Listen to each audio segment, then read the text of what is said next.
Bonjour à tous, bienvenue pour une nouvelle vidéo autour d'un personnage N. Bontet. Alors cette fois-ci, ça va être assez court. Je vais vous parler d'un personnage dont pour le moment je sais peu de choses, mais ça me semblait intéressant de faire un petit clin d'œil, notamment ce sera l'occasion pour moi de faire un clin d'œil à tous mes collègues fonctionnaires territoriaux, parce que c'est tout simplement un de nos ancêtres. Alors ce personnage, eh bien, c'est Louis Hirondelle. Alors déjà, le nom de famille m'avait bien plu, Hirondelle avec un Y, non pas avec un I. Et en fait, c'est un personnage que j'ai découvert en faisant mes recherches dans le cimetière d'Hennebont. Hein, on a un travail assez important sur effectivement toutes les sépultures de la ville, puisqu'elles accueillent bien évidemment les sépultures des personnages, de personnages anciens et importants. Hein. Je pense notamment, vous les connaissez sans doute, hein, aux célèbres chapelles des frères Trottier, mais également à celle du docteur Leyssen. Et j'avais repéré cette toute petite pierre tombale avec un texte difficilement déchiffrable, surmonté d'une colonne cannelée brisée, qui est un motif assez récurrent dans l'art funéraire de la fin du 19e siècle. Mais ça, j'aurai l'occasion de revenir un peu plus tard sur ce sujet. Alors ce personnage, Louis Hirondelle, j'ai pu trouver son acte de naissance, il n'est pas d'Hennebont, il est né dans le Lot, hein, le 3 novembre 1846. Son père s'appelait donc François Hirondelle et sa mère Marie Commerly. Il avait épousé Anne-Marie Le Bihan, donc il a dû l'épouser alors qu'il était en Bretagne, et il exerçait la fonction de receveur des contributions directes, hein, tout simplement. Et il s'occupait des impôts et il a été responsable pendant un moment de l'octroi. Hein. L'octroi, c'est cet endroit où eh bien, on venait, où était perçu l'impôt des marchandises qui rentraient en ville. Hein. On a une bonne différentes maisons de l'octroi. Hein. Une des plus célèbres que l'on voit sur les vieilles cartes postales, c'est celle qui se retrouvait sur les quais. Mais on a encore une aujourd'hui qui est encore visible. Alors le nom de la rue m'échappe, mais c'est lorsque vous avez remonté l'avenue de la Libération, c'est peut-être d'ailleurs encore l'avenue de la Libération, hein, juste après le rond-point, vous avez sur la droite, vous allez du côté de Keriway, de l'autre côté, vous avez le parc de Kerbian, et puis là, vous avez un établissement pour nettoyer son véhicule, et juste en face, il y a une maison, c'est l'ancienne maison de l'octroi. Euh, et donc ce personnage, hein, dont j'avais seulement la date de décès et puis effectivement le- la sépulture, est apparu un peu par hasard dans les recherches autour du cimetière, mais là c'était des recherches qui étaient plutôt dans les délibérations, hein, qui sont conservées aux archives municipales. Eh bien, il était fait état, dans une délibération de juin 1696, de la concession à perpétuité par le conseil municipal pour l'enterrement de Monsieur Hirondelle, pour le remercier de ses états de service en tant que receveur. Et eh bien, on voit le maire qui dit hein, que alors faut que je peux vous lire la, la phrase exacte. Hein, alors. Oui, alors, voilà. Monsieur le maire expose qu'il est certain d'être l'interprète du conseil municipal et de tous les habitants d'Hennebont, en s'associant à la douleur de Madame Hirondelle et de son fils. Le malheur qui vient de frapper aussi cruellement et aussi brutalement enlève à la ville un de ses meilleurs chefs de service. Pendant 10 ans, Monsieur Hirondelle a rempli à la satisfaction de tous les contribuables. Vous voyez, hein, il est nommément mis. Hein, il a travaillé pendant 10 ans à Hennebont. Hein, il meurt en 96. Euh, la concession donc à perpétuité sur le cimetière lui offerte, hein, les concessions étaient payantes, hein, d'autant plus quand on était à perpétuité, c'était le plus haut niveau de paiement, hein, on avait différents tarifs et celui-ci était le plus élevé. Petite recherche rapide aussi sur la présence de ce monsieur Hirondelle dans la ville, hein, tel qu'on peut l'identifier. On sait qu'il habite au 9 rue du Four. Il apparaît dans le recensement de 1891. Hein, donc on voit 4 ans avant sa mort, et il y demeure, il a l'âge de 44 ans, il y demeure avec Anne Le Bihan, sa femme, qui a 34 ans également, qui est juste mentionnée comme ménagère. Il y est également présent, et qui est également son fils André, dont on parlera dans quelques instants, qui a 10 ans. Et puis on a également la présence de Madame Le Bihan, Anne Le Bihan, qui est plus âgée, hein, qui a 55 ans et qui est mentionnée comme tante et comme propriétaire. Donc on peut imaginer eh bien, que François Hirondelle est arrivé en Bretagne, sans doute une mutation due à son travail, et puis a rencontré la demoiselle Le Bihan, ils se sont mariés, ont eu un enfant. 10 ans auparavant, et se sont installés dans la propriété, dans une des propriétés, dans une des propriétés familiales.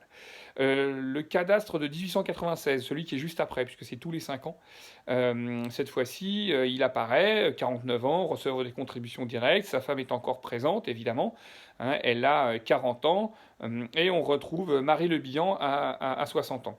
Le fils n'est pas mentionné. Alors, était-il en pension quelque part? Ça, il n'apparaît pas. J'ai fait les vérifications avant et après. En 1886, donc 5 ans avant, Louis Hirondelle n'est pas présent. Mais si on se rappelle bien, le maire remerciait de ses 10 ans de travail, donc ça a l'air de correspondre 1800. Il est sans doute arrivé un petit peu après cette date-là. Et puis en vérifiant en 1901, ils ne sont aucun des deux n'est présent, tant la tante que sa femme qui est veuve. En 1901, on a cependant une autre mention de Louis Hirondelle dans les délibérations, alors plus exactement de son fils dont on a parlé tout à l'heure, hein, le jeune André, qui eh bien, fait une demande de bourse pour rentrer dans l'armée à Saint-Cyr. Et évidemment, la ville est très très favorable à ce que cette demande soit faite et qu'elle ait le meilleur écho possible. On retrouve, hein, on retrouve le jeune Hirondelle un petit peu plus loin notamment dans les fiches matricules, qui sont les fiches de soldats. Hein. Voilà, il est noté comme ayant été recruté à Lorient, et étant né en 1881, donc qui peut correspondre à peu près avec le mariage de ses parents et donc l'arrivée de Louis Hirondelle sur place. Hein, et il est à l'époque étudiant et rédacteur dans l'administration centrale au ministère de la Guerre. Donc il ne semble pas qu'il ait réussi à faire Saint-Cyr, mais il continue à suivre une carrière militaire.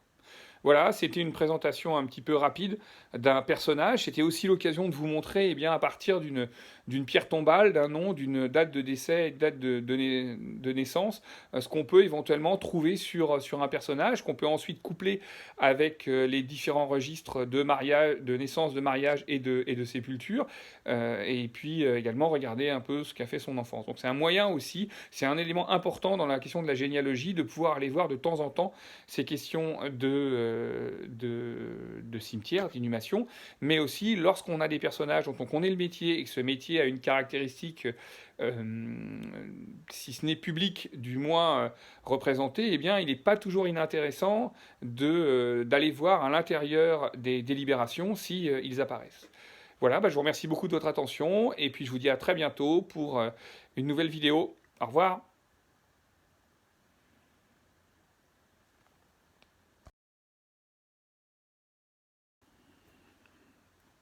1, 2, 3, 4, Louis Hirondelle.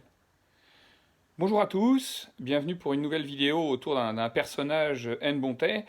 Alors cette fois-ci, ça va être assez court. Je vais vous parler d'un personnage dont pour le moment je sais peu de choses, mais ça me semblait intéressant de faire un petit clin d'œil, notamment ce sera l'occasion pour moi de faire un clin d'œil à tous mes collègues fonctionnaires territoriaux, parce que c'est tout simplement un de nos ancêtres. Alors ce personnage, eh bien, c'est Louis Hirondelle. Alors déjà, le nom de famille m'avait bien plu, Hirondelle avec un Y, non pas avec un I. Et en fait, c'est un personnage que j'ai découvert en faisant mes recherches dans le cimetière d'Hennebont.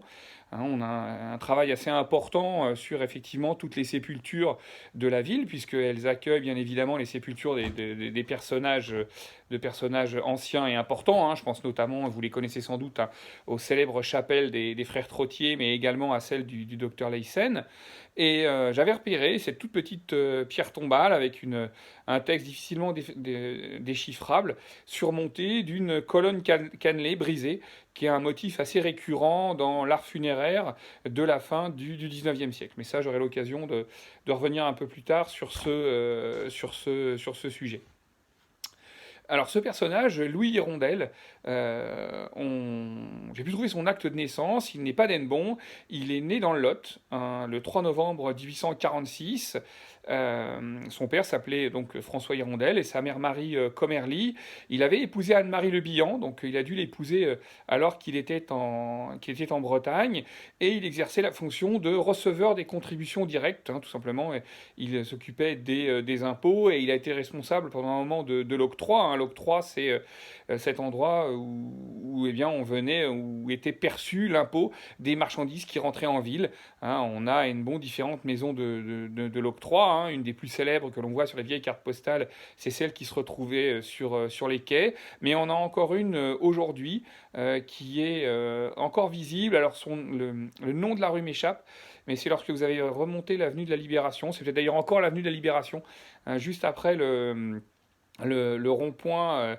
Vous avez sur la droite, vous allez du côté de Kériouet, de l'autre côté, vous avez le parc de Kerbillan, et puis là, vous avez un établissement pour nettoyer son véhicule, et juste en face, il y a une maison. C'est l'ancienne maison de l'octroi. Et donc ce personnage, hein, dont j'avais seulement la date de décès et puis effectivement la sépulture, est apparu un peu par hasard toujours dans les recherches autour du cimetière, mais là c'était des recherches qui étaient plutôt dans les délibérations, hein, qui sont conservées aux archives municipales. Eh bien, il était fait état, dans une délibération de juin 1696, de la concession à perpétuité par le conseil municipal pour l'enterrement de Monsieur Hirondelle, pour le remercier de ses états de service en tant que receveur. Et eh bien, on voit le maire qui dit, hein, que alors je peux vous lire la phrase exacte, hein. Alors oui, alors voilà. Monsieur le maire expose qu'il est certain d'être l'interprète du conseil municipal et de tous les habitants d'Hennebont, en s'associant à la douleur de Madame Hirondelle et de son fils. Le malheur qui vient de frapper aussi cruellement et aussi brutalement enlève à la ville un de ses meilleurs chefs de service. Pendant 10 ans, Monsieur Hirondelle a rempli à la satisfaction de tous les contribuables. Vous voyez, hein, il est nommément mis, hein. Il a travaillé pendant 10 ans à Hennebont, hein. Il meurt en 96. La concession donc à perpétuité sur le cimetière lui offerte, hein, les concessions étaient payantes, hein, d'autant plus quand on était à perpétuité, c'était le plus haut niveau de paiement, hein. On avait différents tarifs et celui-ci était le plus élevé. Petite recherche rapide aussi sur la présence de ce monsieur Hirondelle dans la ville, hein, tel qu'on peut l'identifier. On sait qu'il habite au 9 rue du Four. Il apparaît dans le recensement de 1891. Hein, donc on voit 4 ans avant sa mort, et il y demeure, il a l'âge de 44 ans, il y demeure avec Anne Le Bihan, sa femme, qui a 34 ans également, qui est juste mentionnée comme ménagère. Il y est également présent, et qui est également son fils André, dont on parlera dans quelques instants, qui a 10 ans.